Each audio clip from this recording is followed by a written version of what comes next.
Hello friends, मैं अनूप सरकार आप सभी का स्वागत करता हूं। आज से हम लोग प्रारंभ करेंगे एनसीईआरटी का सत्याग्रह बैच।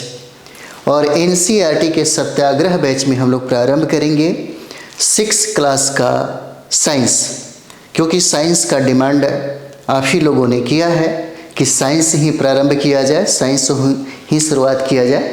तो हम लोग भी 6 क्लास का जो विज्ञान है एनसीईआरटी का, हम लोग इसको आज से प्रारंभ करते हैं।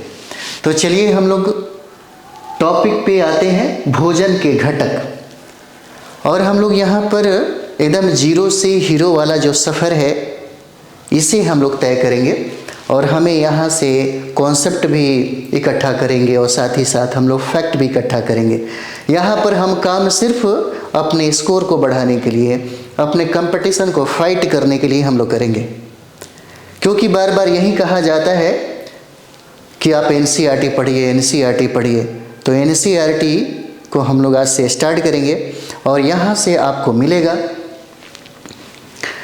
चाहे कोई विद्यार्थी का बैकग्राउंड साइंस हो या ना हो, कोई फ़र्क नहीं पड़ता। यहाँ से जिसका अगर बैकग्राउंड साइंस है तब तो अच्छी बात है, सोने पे सुहागा वाली बात है, उसको ज़्यादा मेहनत नहीं करना पड़ेगा। जिनका बैकग्राउंड अगर साइंस नहीं है उनको थोड़ा मेहनत करना ही पड़ेगा यहाँ पर, है ना। तो चलिए हम लोग प्रारंभ करते हैं। भोजन के घटक हम लोग देखते हैं, है ना। भोजन के घटक एनसीईआरटी का बुक है, अगर आपके पास हो तो ज़रूर अध्ययन करिए।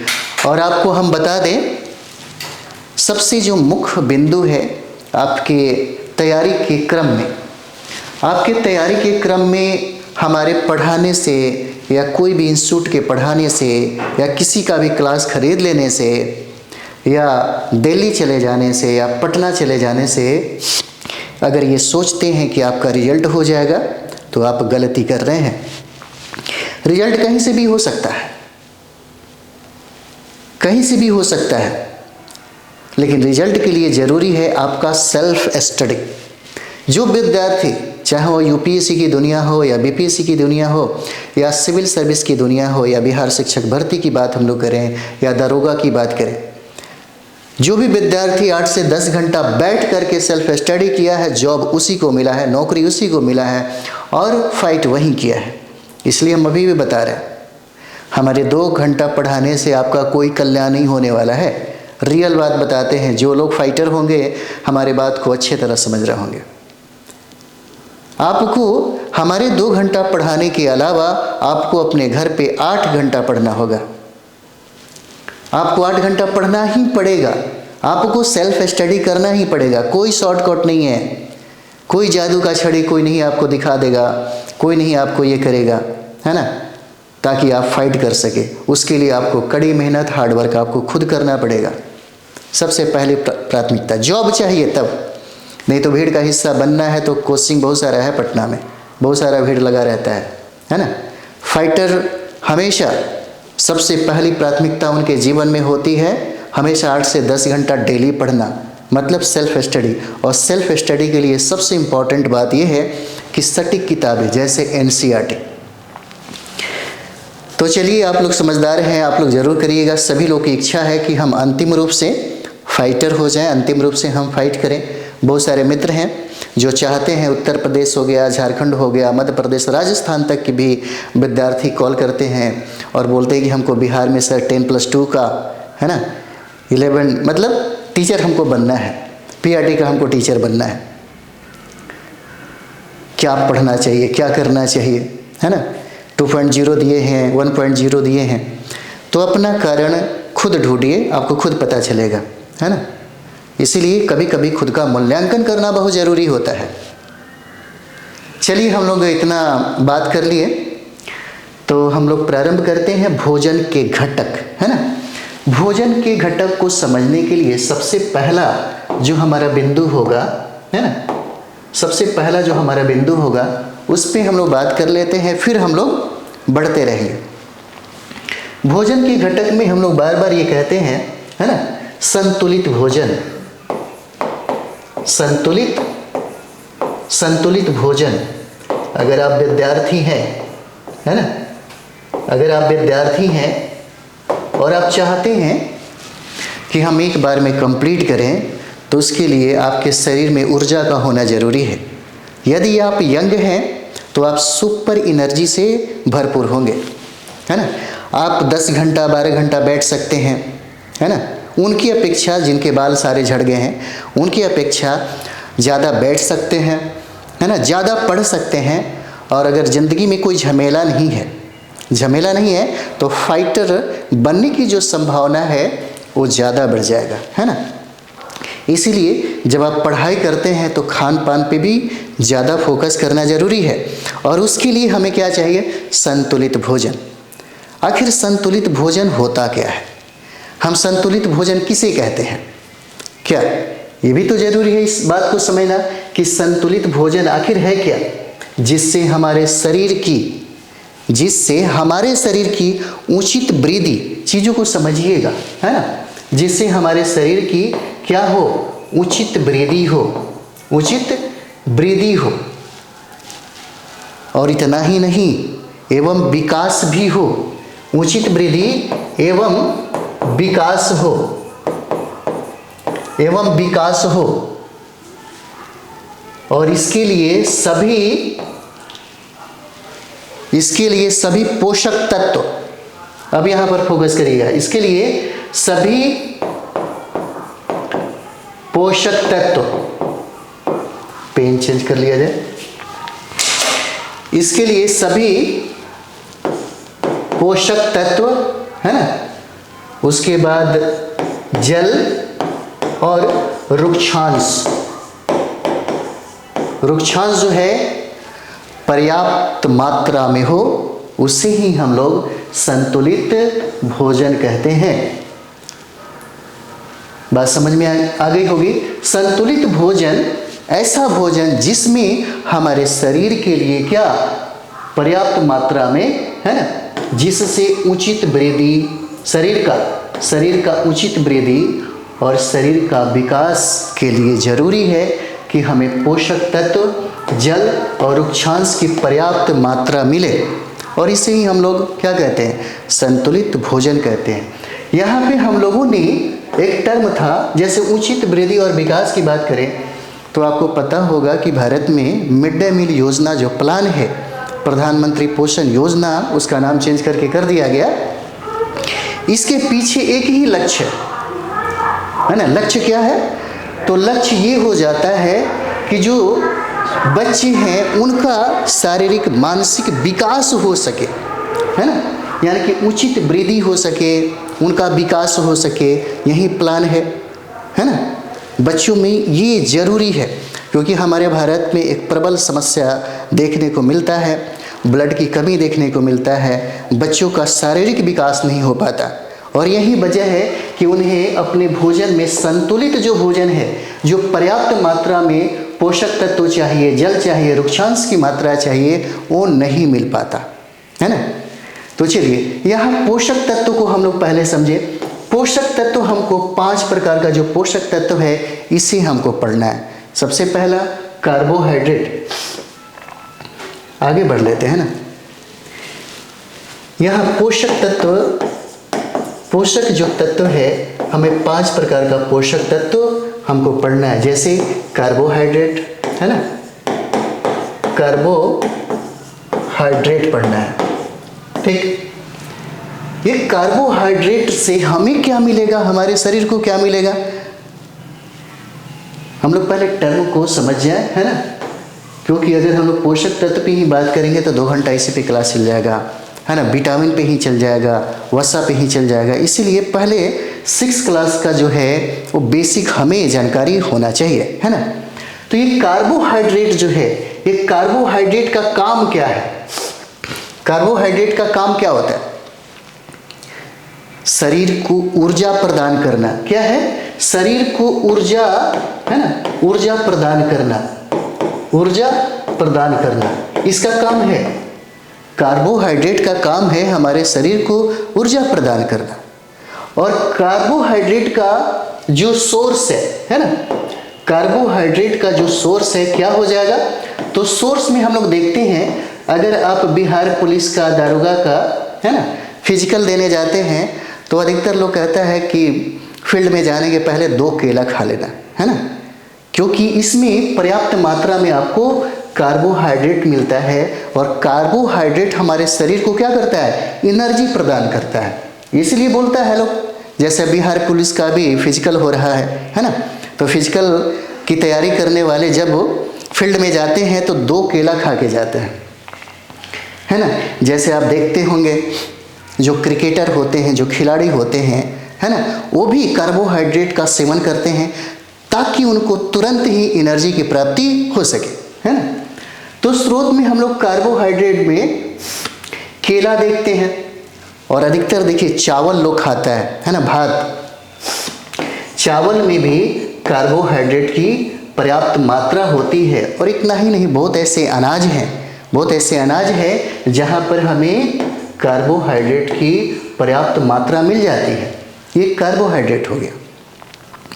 उसके बाद हम लोग जो दूसरा पॉइंट हमारा जो होगा, है ना, वो हो जाता है, नेक्स्ट हम लोग बड़ी लेते हैं क्या, दूसरा हमारा हो जाएगा पोषक तत्व में, वो हो जाता है वसा हो जाएगा। देखिए ये जो कार्बोहाइड्रेट है और वसा है, दोनों का काम एक ही है, शरीर को ऊर्जा प्रदान करना। दोनों का काम जो है एक ही है। इसका काम है, जिस तरह से कार्बोहाइड्रेट का काम था उसी तरीके से ऊर्जा का भी, वसा का भी काम है ऊर्जा प्रदान करना। हमारे शरीर को बहुत ही एनर्जी देता है। स्रोत में अगर हम लोग देखेंगे तो स्रोत में क्या है, स्रोत में क्या हो जाएगा, जैसे आप देखते हैं घी की मात्रा अगर खाइएगा, है ना, घी से भी आपको वसा की मात्रा मिल जाता है। सब्जियों में तेल की मात्रा हम लोग तेल डाल करके सब्जी बनाते हैं, उससे भी हमको वसा की प्राप्ति हो जाता है, तेल से ही, है ना, तेल से। अब ये हम लोग देखते हैं कार्बोहाइड्रेट हम लोगों ने पढ़ा, तो कार्बोहाइड्रेट का काम था शरीर को ऊर्जा प्रदान करना, उसी तरीके से वसा का भी काम होता है हमारे शरीर को ऊर्जा प्रदान करना। और यहाँ पर हम लोग वसा का स्रोत देखेंगे, सोर्स देखेंगे, तो घी हो जाएगा, तेल हो जाएगा, मूंगफली भी है, बहुत सारे ऐसे सोर्स हैं जहाँ से हम लोग वसा की प्राप्ति करते हैं। जैसे अगर आप मीट वगैरह खाते हैं तो उसमें भी तेल की मात्रा आपको मिलता है ना, मटन वगैरह में, मछली के तेल से भी बहुत सारा चीज़ें मिल जाता है ना। तो ये वसा हो जाता है जो हम घी से और तेल से प्राप्त करते हैं। उसके बाद हम लोग नेक्स्ट यहाँ पर देखते हैं, तीसरा हमारा जो हो जाता है वो हो जाएगा प्रोटीन।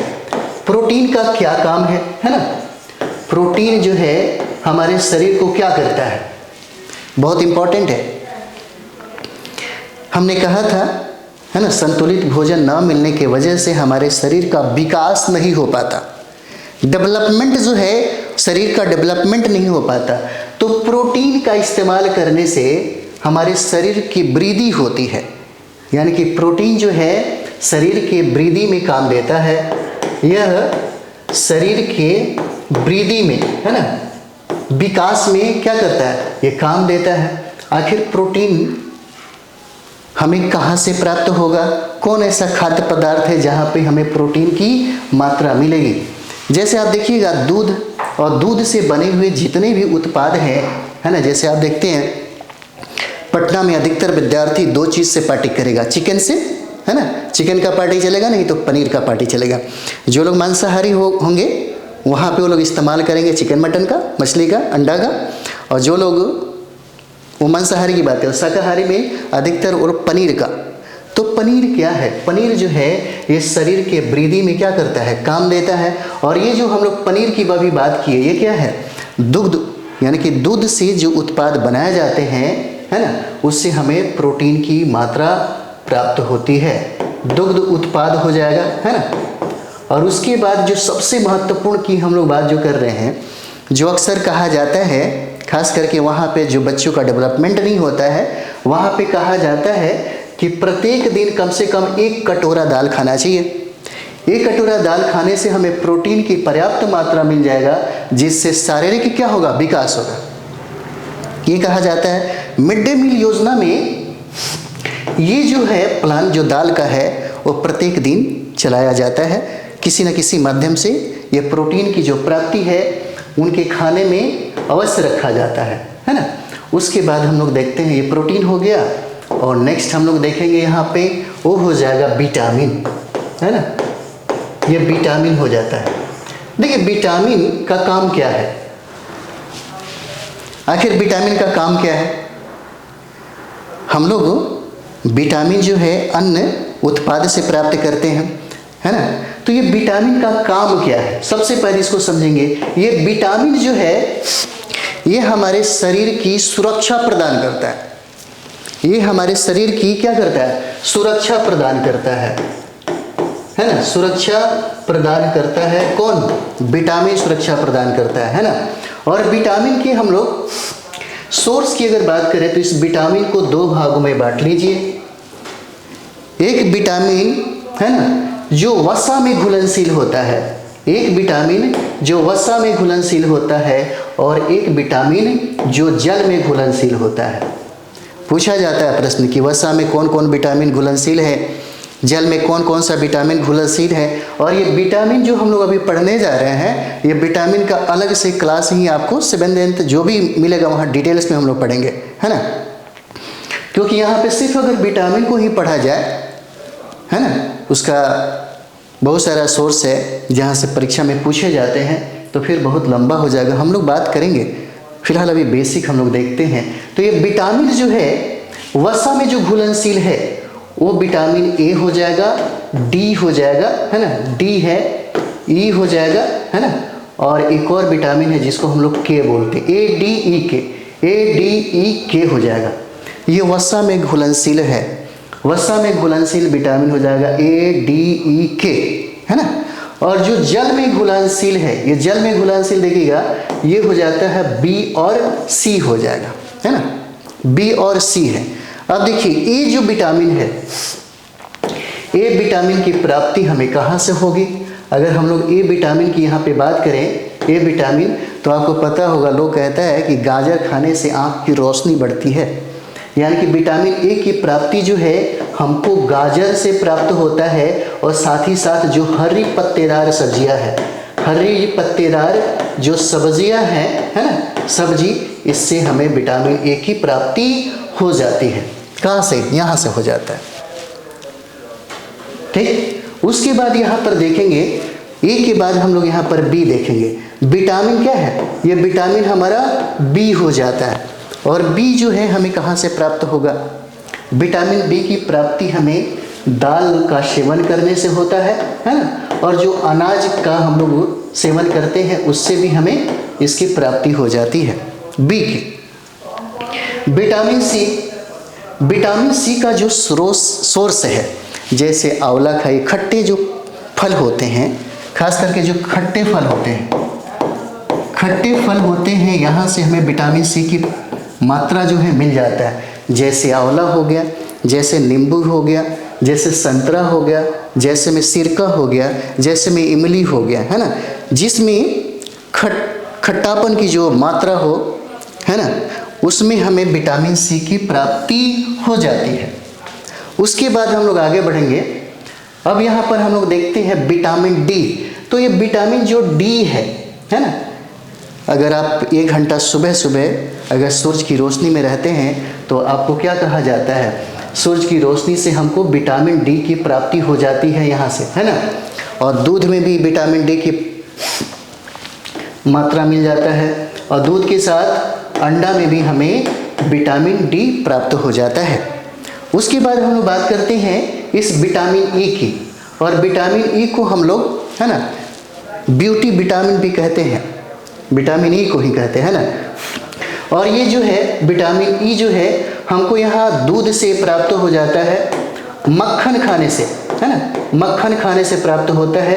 और जो अंकुरित अनाज होते हैं उससे भी हमें इसकी प्राप्ति हो जाती है ना, इससे भी हमें यह प्राप्ति हो जाता है। और उसके बाद हम लोग यहाँ पे विटामिन के की बात करते हैं। तो विटामिन के की बात करें तो यहाँ से पालक हो जाएगा, है ना, पालक से भी आपको प्राप्त हो जाता है। और पालक के साथ साथ ये सोयाबीन अगर खाते हैं आप, तो सोयाबीन से भी हमको विटामिन के की प्राप्ति हो जाती है ना। चलिए आगे बढ़ते हैं हम लोग। ये हो जाता है 5 प्रकार का पोषक तत्व। उसके बाद हम लोग हमारे शरीर को जो खनिज है ना, खनिज लवण की जो ज़रूरत है, खनिज लवण की, वो खनिज लवण जो है यहाँ पर हमें किस तरह मिलेगा? तो ये देखिए आयरन, आयरन की ज़रूरत है हमारे शरीर को। और आयरन की प्राप्ति हमें किन स्रोतों से प्राप्त होगा? तो आयरन की जो प्राप्ति है ये हमको पालक से मिलता है। पालक में आयरन की प्राप्ति सबसे ज़्यादा होगा, है ना, पालक में। और जब पालक खा रहे हैं तो हरी पत्तेदार जो सब्जियां हैं, हरी पत्तेदार सब्जियां, है ना, हरी पत्तेदार सब्जियों में सबसे ज़्यादा, है ना, आयरन की मात्रा मिल जाता है। उसके बाद आयरन के बाद हमें ज़रूरत पड़ता है ना, खनिज लवण में है, ये हो जाता है कैल्शियम। कैल्शियम जो है आपको कहा जाता है कि हड्डियों को मजबूत करना है तो दूध रोज पिया करिए ताकि आपको कैल्शियम की पर्याप्त मात्रा मिल सके। यानी कि दूध में, है ना, दूध में कैल्शियम की मात्रा मिल जाएगा, अंडा में मिल जाएगा, है ना, अंडा के साथ साथ देखिए मांस में भी मिल जाता है, मांस के बाद दाल में भी मिल जाता है ना, मांस में भी मिल जाएगा और आपको दाल में भी पर्याप्त मात्रा में कैल्शियम जो है वो मिल जाता है। उसके बाद खनिज लवण में आपको आयोडीन भी आता है ना, आपको आयोडीन भी आता है। तो आयोडीन की प्राप्ति हमें कहाँ से प्राप्त होगी? समुद्री जो भोज्य पदार्थ होते हैं, समुद्री जो खाद्य होते हैं, है ना, वो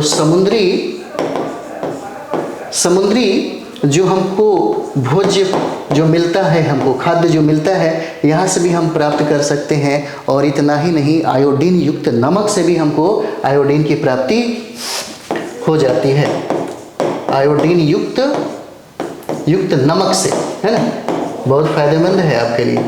उसके बाद यहाँ पर हम लोग देखेंगे फास्फोरस, है ना, चलिए आगे बढ़ लिया जाए। उसके बाद हम लोग यहाँ पर देखते हैं वो हो जाता है फास्फोरस। और फास्फोरस जो है, फास्फोरस की हमको पर्याप्त मात्रा दूध से मिल जाता है ना, ये दूध से मिल जाएगा और हरी सब्जियों से ही मिल जाता है, हरी सब्जी से मिल जाएगा, है ना। और यहाँ तक देखें कि बाजरा जो मोटे अनाज होते हैं, यहाँ से भी हमें फास्फोरस की पर्याप्त मात्रा मिल जाता है। ठीक, तो अभी हम लोगों ने पोषक तत्व देखा, खनिज लवण देखे। अब 2 चीज़ें भी बच गया है, एक जल होता है, एक रुक्षांश होता है। तो इसे भी देख ही लीजिए। जल, आपको पता है कि हमारे शरीर में जल की जो मात्रा है वो 70% है, सबसे ज़्यादा। हमारे शरीर को जल का सबसे ज़्यादा आवश्यकता पड़ता है। खाना के बिना, है ना, कुछ घंटे कुछ देर तक रह सकते हैं, पानी के बिना इंसान मर जाएगा, है ना। पानी के बिना क्या होगा? इंसान मर जाएगा। तो फिर हमारे शरीर को यह पानी कौन सा काम करता है? क्या कार्य है इस पानी का?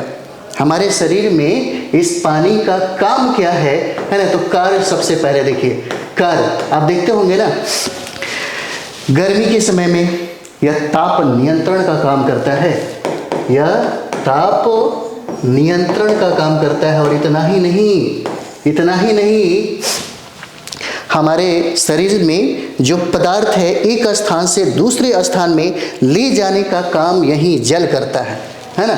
शरीर में पदार्थ को एक स्थान से दूसरे स्थान पर ले जाने का काम भी कौन करता है? जल करता है ना।